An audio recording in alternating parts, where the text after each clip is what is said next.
Hello friends, आज हम सीखेंगे underline animation, circle image animation, torch highlight effect. इस इफेक्ट को मैं अभी तक किसी की वीडियो में नहीं देखा, इसे खुद से डिज़ाइन किया हूँ। अगर आप किसी की वीडियो में देखे हो तो कमेंट करके ज़रूर बताना। इन तीनों इफेक्ट को क्रिएट करने के लिए बिल्कुल ईजी सॉफ्टवेयर का यूज़ करने वाले हैं, लाइक InShot पिक्सल लैब। अगर रेडी हो तो चलिए शुरू करते हैं। इस इफेक्ट को आप बहुत से क्रिएटर्स की वीडियोज में देखा ही होगा। बेसिकली इसका यूज टेक्स्ट के नीचे अंडरलाइन के रूप में यूज किया जाता है, जो व्यूअर्स को देखने में स्टाइलिश एंड अट्रैक्टिव लगता है। इसे क्रिएट करना बहुत ही आसान है, बस आपके पास इस तरीके की एक लाइन चाहिए। देखो, खोजने पर मिलना बहुत ही मुश्किल है, बट डोंट वरी, मैं हूं ना। चलिए खुद से डिजाइन करते हैं। पिक्सल लैब पर आना है और प्लस पे क्लिक करके शेप लेना है। यहाँ पर क्लिक करके इस शेप को सिलेक्ट कर लेना है और इसे कुछ इस तरीके से पतला करके इतने में सेट कर लेना है, सेव कर देना है। अब इसे क्रॉप करना होगा तो यहाँ पर क्लिक करके क्रॉप पे क्लिक करना है और इसका 50% क्रॉप कर लेना है, सेव कर देना है। इसके बाद प्लस पे क्लिक करके एक और शेप लेना है, कलर को रेड कर लेना है और इसे यहाँ पर सेट करके पतला कर देना है, सेव कर लेना है। इसकी एक कॉपी लेना है और इसको यहाँ पर लाना है। अगर फिंगर से लाने में दिक्कत हो रही है तो टेंशन नहीं लेना है। यहाँ पर आपको पोजीशन का ऑप्शन मिलेगा, इस पर क्लिक करना है, मूव बाय को बढ़ा देना है और कुछ इस तरीके से यहाँ पर सेट कर लेना है। इसी तरीके से कॉपी कर करके 4-5 लाइन यहाँ पर सेट कर लेना है।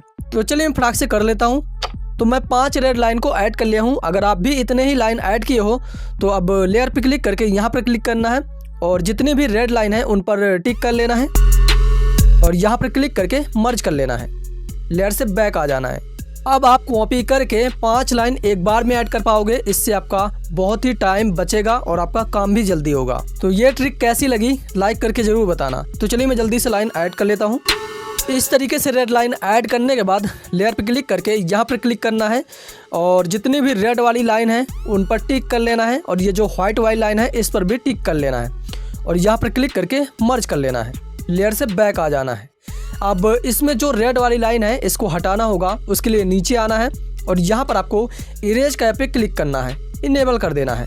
इसमें रेड कलर हटाना है तो यहाँ पर क्लिक करके रेड कलर में सिलेक्ट कर लेना है, सेव कर देना है। तो देख सकते हो यहाँ पर जो रेड कलर था वो हट चुका है।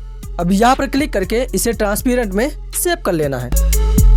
तो लाइन PNG रेडी हो चुकी है। अब इसे एनिमेट करने के लिए एडिट करना होगा। तो चलिए InShot पर आना है। यहाँ पर आने के बाद प्लस पे क्लिक करके ब्लैंक को सिलेक्ट कर लेना है, सेव कर देना है। टाइम लाइन को 10 सेकंड कर लेना है। स्टार्टिंग में आना है और PRP पे क्लिक करके उसी लाइन को ऐड कर लेना है। अब इसमें एनिमेशन देना होगा तो यहाँ पर एनिमेशन पे क्लिक करना है और यहाँ पर आपको स्वीप आर एनिमेशन को सिलेक्ट कर लेना है। ड्यूरेशन 1 सेकंड पर सेट करके सेव कर लेना है। तो प्ले करने पर कुछ ऐसा दिखेगा। अब यहाँ पर आपको ध्यान देना है, इस लाइन का एनिमेशन जहाँ से खत्म हो वहीं पर सेट करके इस लाइन की कॉपी लेना है और इस लेयर पर लॉन्ग प्रेस करके इसे अब इस टाइमलाइन पर सेट कर लेना है और यहाँ पर इस लाइन को जूम आउट कर लेना है और रोटेट करके इस तरीके से सेट कर लेना है। अब यहाँ पर इसके एनिमेशन को चेंज करना होगा तो एनिमेशन पे क्लिक करके अभी R सिलेक्ट था यानी कि स्वीप R, अब आपको स्वीप L पर सिलेक्ट कर लेना है, सेव कर देना है। इस लाइन को थोड़ी क्रॉप करना होगा तो क्रॉप पे क्लिक करके इसे जो आगे की साइड है यानी कि जहाँ पर नोकीला है उस साइड से आपको थोड़ी क्रॉप कर लेना है, सेव कर देना है, सही से सेट कर लेना है। अब यहाँ पर भी आपको ध्यान से समझना है, ये जो नीचे वाली लाइन है इसका एनिमेशन जहाँ से खत्म हो वहीं पर सेट करके इसकी भी एक कॉपी लेना है और इस लाइन पर लॉन्ग प्रेस करके अब इसे इसी टाइमलाइन पर सेट कर लेना है। अब इस लाइन को रोटेट कर लेना है और यहाँ पर सही से सेट कर लेना है। अब यहाँ पर भी आपको ध्यान देना है, ये जो तीसरी लाइन है इसका एनिमेशन जहाँ से खत्म हो टाइमलाइन को वहीं पर सेट करके इसकी भी एक कॉपी लेना है और इस लाइन को भी लॉन्ग प्रेस करके पीछे सेट कर लेना है और इसे भी रोटेट करके अब कुछ इस तरीके से सेट कर लेना है। अब यहाँ पर आपको प्ले करके चेक भी करना है। मान लो अगर कोई लाइन लेट एनिमेट हो रही है तो आपको थोड़ी आगे पीछे लेयर को कर लेना है इस तरीके से। एक बार फिर से प्ले करके देखता हूँ। हाँ, अब सही है। इनके टाइम लाइन को लेंथ के बराबर कर लेना है। इतना करने के बाद वीडियो एक्सपोर्ट कर लेना है। एक्सपोर्ट होने के बाद बैक आना है और प्लस पे क्लिक करके अब न्यू प्रोजेक्ट लेना है। टाइम लाइन को थोड़ी इंक्रीज कर लेना है। स्टार्टिंग में आना है। अब जैसे आप किसी भी टेस्ट पर इस लाइन को अप्लाई करना चाहते हो तो पहले टेस्ट ऐड कर लेना है। तो चलिए मैं यहाँ पर टेस्ट ऐड कर लेता हूँ, अंडर लाइन, इसे थोड़ी जूम कर लेता हूँ और यहाँ पर सही से सेट कर लेता हूँ। टेस्ट में एनिमेशन ऐड कर लेता हूँ, तो एडिट पे क्लिक किया, एनिमेशन आइकन पे क्लिक किया और यहाँ पर मैं ये टाइपिंग वाला एनिमेशन सिलेक्ट कर लेता हूँ। आउट पे क्लिक करके इसे ऑफ कर देता हूँ, सेव कर लेता हूँ और इसके टाइमलाइन को थोड़ी बढ़ा लेता हूँ। स्टार्टिंग में आना है और PRP पे क्लिक करके अब यहाँ पर उसी लाइन को ऐड कर लेना है। अब इस टेस्ट के नीचे इस लाइन को जूम करके सेट कर लेना है। इस पर आप साउंड इफेक्ट भी ऐड कर सकते हो। तो चलिए मैं पूरा वीडियो रेडी करके आपको दिखा रहा हूँ। तो फाइनली एडिटिंग कंप्लीट है, प्ले किया, रिजल्ट देख सकते हो।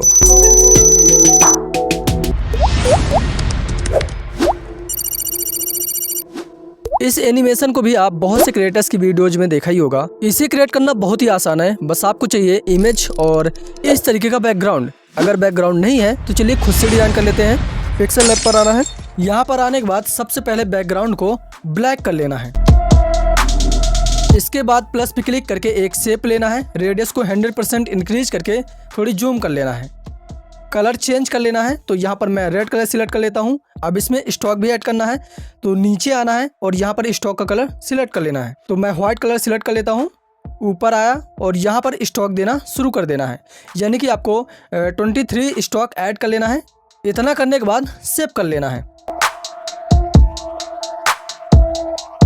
तो हमारा सर्कल बैकग्राउंड रेडी हो चुका है। अब इसे एनिमेट करने के लिए एडिट करना होगा, तो चलिए एडिटर पर आना है। यहाँ पर आने के बाद प्लस पे क्लिक करके ब्लैंक को सिलेक्ट कर लेना है, सेव कर देना है। टाइमलाइन को थोड़ी इंक्रीज कर लेना है, स्टार्टिंग में आना है और PRP पे क्लिक करके उसी बैकग्राउंड को ऐड कर लेना है। यहाँ पर क्लिक करके सही से फिट कर लेना है। इसके टाइमलाइन को भी लेंथ के बराबर कर लेना है। स्टार्टिंग में आना है। अब यहाँ पर आप जिस भी इमेज को सर्कल में ऐड करना चाहते हो, यानी कि दिखाना चाहते हो, तो सिंपली PRP पे क्लिक करके उसी इमेज को ऐड कर लेना है। तो चलिए मैं ऐड कर लेता हूँ। तो ये रही मेरी इमेज, जो कि मैं पहले ही डिजाइन कर लिया था। ये जो शैडो आपको दिख रहा है, आप भी इसी तरीके से पिक्सल लैब पर जा करके अपनी इमेज पर शैडो दे सकते हो। इसके टाइमलाइन को भी इंक्रीज कर लेता हूँ ताकि एनिमेशन देने में कोई दिक्कत ना हो। स्टार्टिंग में आना है। अब यहाँ पर जैसे आप चाहते हो कि आपकी जो इमेज है वो नीचे से कुछ इस तरीके से आए और सर्कल पर सेट हो जाए, तो उसके लिए आपको करना क्या है कि पहले जूम करके अपनी इमेज को इस सर्कल पर सही से सेट कर लेना है। इसके बाद टाइमलाइन को 1 सेकंड पर सेट कर लेना है और यहाँ पर एक की फ्रेम ऐड कर देना है। फिर से थोड़ी टाइमलाइन को बढ़ाना है इतना, और यहाँ पर भी एक की फ्रेम ऐड कर देना है। अब स्टार्टिंग वाले की फ्रेम पर सेट करके इसे नीचे की ओर घुसा देना है इस तरीके से। तो इमेज की एंट्री कुछ इस तरीके से होगी। अगर आप थोड़ी स्लो करना चाहते हो तो अपने इमेज वाली लेयर पे सिलेक्ट करके ये जो सेकंड वाली की फ्रेम है इतने में सेट करके आपको इमेज पर थोड़ी से हल्का टच कर देना है, तो की फ्रेम दूरी पर सेट हो जाएगी। एक बार प्ले करके चेक कर लेना है।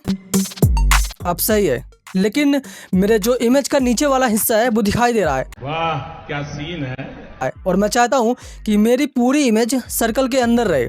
तो इसके लिए आपको सर्कल वाली लेयर पे क्लिक करके इसकी एक कॉपी लेना है और इसमें जो रेड बैकग्राउंड है इसको हटाना होगा। तो उसके लिए आपको कटआउट पे क्लिक करना है और क्रोमा पे सेट करके रेड हटाने के लिए रेड पे सेट कर लेना है और यहाँ से एडजस्ट कर लेना है, सेव कर देना है। अब यहाँ पर आपको ध्यान देना है, सबसे पहले अपनी इमेज वाली लेयर पे सिलेक्ट करना है। इसके बाद जिसका आप रेड बैकग्राउंड हटाए हो उस वाली लेयर पे क्लिक कर देना है। तो देख सकते हो मेरी जो इमेज है वो सर्कल के अंदर हो गई। अब इस पर इफेक्ट यूज करके इसे और भी बेहतर बना सकते हो। तो इफेक्ट यूज करने के लिए पहले मैं सेव कर लेता हूँ, इफेक्ट पे क्लिक करना है। तो यहाँ पर दोस्तों मैं 3 इफेक्ट का यूज किया हूँ। पहला फेरी, एनर्जी, कैम शेक। तो आप भी इन इफेक्ट का यूज कर सकते हो। इतना करने के बाद वीडियो एक्सपोर्ट कर लेना है, फिर चाहे तो आप कहीं पर भी यूज कर सकते हो। तो इसी इफेक्ट का यूज करके मैं 2 वीडियो क्लिप बनाया हूँ, आप देख सकते हो।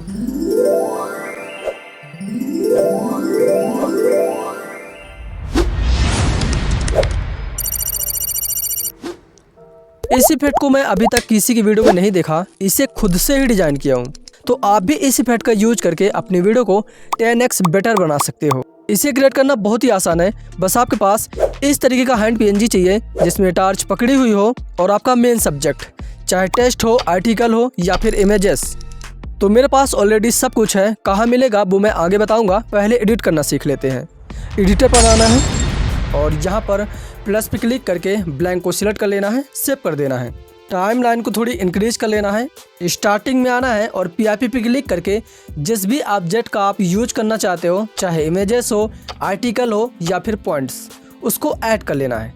लेकिन एक बात का ध्यान रखना है, उसका कलर ब्लैक होना चाहिए ताकि व्यूअर्स को पहले दिखाई ना दे।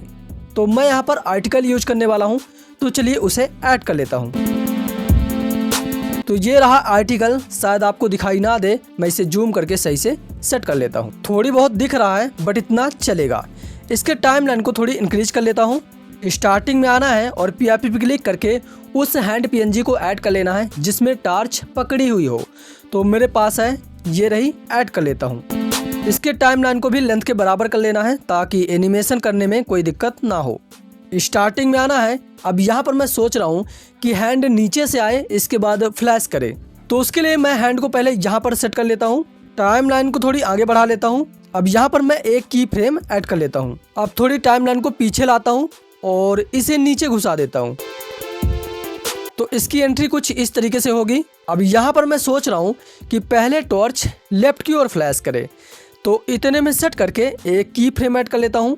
इसके बाद टाइमलाइन को थोड़ी आगे बढ़ा लेता हूँ और इस हैंड को लेफ्ट की ओर रोटेट कर लेता हूँ। अब मैं चाहता हूँ कि टॉर्च सेंटर में फ्लैश करे, तो टाइमलाइन को थोड़ी आगे बढ़ा करके यहाँ पर एक की फ्रेम ऐड कर लेता हूँ। इसके बाद फिर से टाइमलाइन को बढ़ा करके अब इसे सेंटर की ओर रोटेट कर लेता हूँ। अब यहाँ पर मैं चाहता हूँ कि टॉर्च राइट की ओर फ्लैश करे, तो टाइमलाइन को थोड़ी आगे बढ़ा करके यहाँ पर एक की फ्रेम ऐड कर देता हूँ ताकि एक ब्रेक क्रिएट हो। इसके बाद फिर से टाइमलाइन को थोड़ी आगे बढ़ा करके अब इस हैंड को राइट की ओर रोटेट कर लेता हूँ।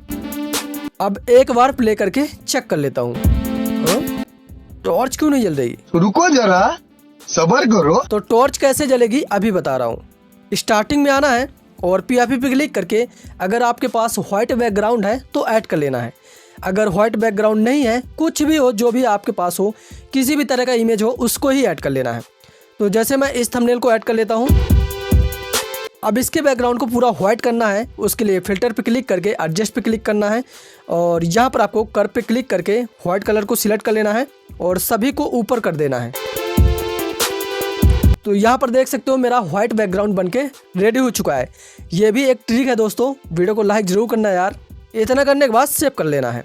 इसकी भी टाइमलाइन को लेंथ के बराबर कर लेना है ताकि एनिमेशन करने में कोई दिक्कत ना हो। स्टार्टिंग में आना है। अब यहाँ पर आपको मास्क पे क्लिक करना है, सर्कल मास्क को सिलेक्ट कर लेना है। ऊपर वाले एरो को नीचे की ओर स्लाइड करके बेलन आकार पर सेट कर लेना है। फीदर को थोड़ी सी इंक्रीज करना है और सेव कर लेना है। इसके बाद ब्लेंड में क्लिक करके डॉट पे सेट करके सेव कर लेना है। अब यहाँ पर आपको ध्यान समझना है, जहाँ से भी आप टॉर्च फ्लैश की हो, टाइमलाइन को वहीं पर सेट कर लेना है। तो मैं चौथी की फ्रेम पर टॉर्च फ्लैश किया हूँ, तो टाइमलाइन को इसी की फ्रेम पर सेट कर लेता हूँ। इसके बाद ये जो व्हाइट वाली लेयर है, इस पर लॉन्ग प्रेस करके इसी टाइमलाइन पर सेट कर लेता हूँ। अब ये टॉर्च लेफ्ट की ओर मुड़ी है, तो इस हाईलाइट वाले लेयर को भी मैं लेफ्ट पर सेट कर लेता हूँ। तो यहाँ पर मैं होटल को हाईलाइट कर लेता हूँ और यहाँ पर एक की फ्रेम ऐड कर लेता हूँ। फिर से हैंड वाली लेयर पे सिलेक्ट करके अब इस की फ्रेम पर सेट कर लेता हूँ। तो यहाँ पर देख सकते हो टॉर्च अब सेंटर की ओर मूव हुई है। तो इस हाईलाइट वाले लेयर को भी यहाँ पर मैं सेट कर लेता हूँ, यानी कि स्ट्राइक को हाईलाइट कर लेता हूँ। फिर से हैंड वाली लेयर पे क्लिक करके अब लास्ट वाले की फ्रेम पर सेट कर लेता हूँ। तो यहाँ पर देख सकते हो हैंड राइट की ओर मूव हुआ है। तो इस व्हाइट वाली लेयर को भी राइट की ओर सेट कर लेता हूँ।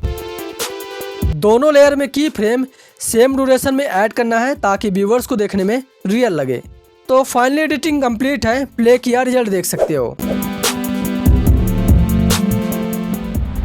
तो दोस्तों अगर आप सेम इफेक्ट क्रिएट कर रहे हो तो हैंड PNG और आर्टिकल आपको गूगल पर ही मिल जाएगा। और भी एडिटिंग टेक्निक्स के लिए इन वीडियो को देख लेना। बाकी ये वीडियो पसंद आए तो लाइक करें, चैनल में नए हैं तो सब्सक्राइब करके साथ ही बेल आइकन प्रेस कर लेना है ताकि लेटेस्ट अपडेट आपको मिलती रहे। अगर एडिटिंग से रिलेटेड कोई भी दिक्कत हो रही है तो कॉमेंट कर लेना है। चलिए मिलते हैं अगली वीडियो में।